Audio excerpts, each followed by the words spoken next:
3:47 p.m., August 4th, 1973. My name is Kevin Matthews. I'm at the Matthews Lakeside cabin in Black Rock Park, which I have received in my dad's will. I'm writing this to document my odd findings of my family's lakeside house. I've been looking at real estate ads in the paper to get a good idea of how much I can get off this place. I then look through some old newspaper and read articles about murders and strange unexplainable occurrences at a cabin by Lake Butchman called Camp Matt. After hearing of this, I had to get answers. 9:14 p.m., August 5th, 1973. Today I spoke to someone who witnessed some phenomenon, a man named Clausen Andale. Mr. Andale said he was staying at Camp Matt for about 3 days, and on the third night, he said he saw a man standing under the tall oak tree out front, staring into the cabin windows.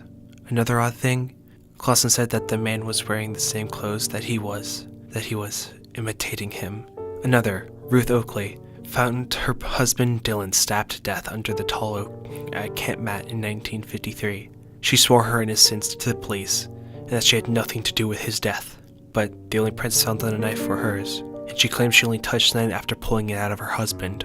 She also told the police that she locked the doors at night, but they were unlocked in the morning. After hearing about this tall oak out front both times, I realized this was no coincidence. Through more research, I found out that Camp Matt was the name of this place up until 1954. Clausen's encounter happened in 1952, Ruth's in 53. I'm staying at a crime scene only 3 years younger than myself. This changes my whole perspective on this thing. 9 a.m., August 7th. I saw the man Mr. Andale described through the window, but this time he was dressed just like me. Blue jeans with a hole on the right knee, plaid shirt, and a ripped up baseball cap. He didn't budge at all. Every hour or so I would wake up just to see him standing there in the exact same spot under the tree. I can't call the police. I can't leave. I fear for my life. August 9th, time unknown. There's no longer any electricity in the lake house. I tried to leave when it's daylight outside, but when I opened the door it was night, and the man was still standing there. I think he's holding an axe. August 11th. It's morning again. I think. My watch says it's 5:13 p.m., but that's most likely false. I've been trying to keep track of the date, but this has all been very confusing. I think it's been 6 days. I've tried over and over to leave during the day when it's safe, but every time I open the door, it's fucking nighttime.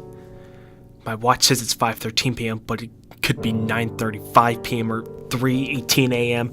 or 11:29 p.m. or any other time than 5:13 p.m. I've placed myself in this inescapable house, and the nearest phone is 34 miles away. I'm helpless. Time unknown. Date unknown. I can no longer keep track of the date. I looked outside and saw 8 corpses wrapped in sheets, hung upside down on the branches of the tree. They were all soaked in blood. The man with the axe is still in his spot, waiting for me to step out of here. I've run out of options. I'm going outside. Time unknown. Date unknown. I'm outside.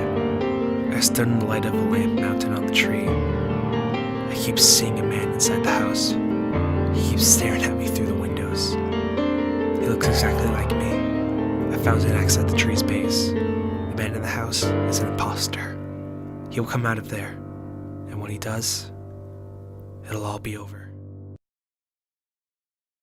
I hope you enjoyed tonight's story, my fellow nightmares. Remember, if you liked the video and wanted to see more, hit the subscribe button, and if you want to know when new videos come out, hit the notification bell. Also, if you guys want to know more about me and get a sneak peek at new videos, be sure to follow me on Twitter and Facebook. If you want to hear more stories like this, you can click the playlist on the right, or for my last video, click on the left. Until next time, my fellow nightmares.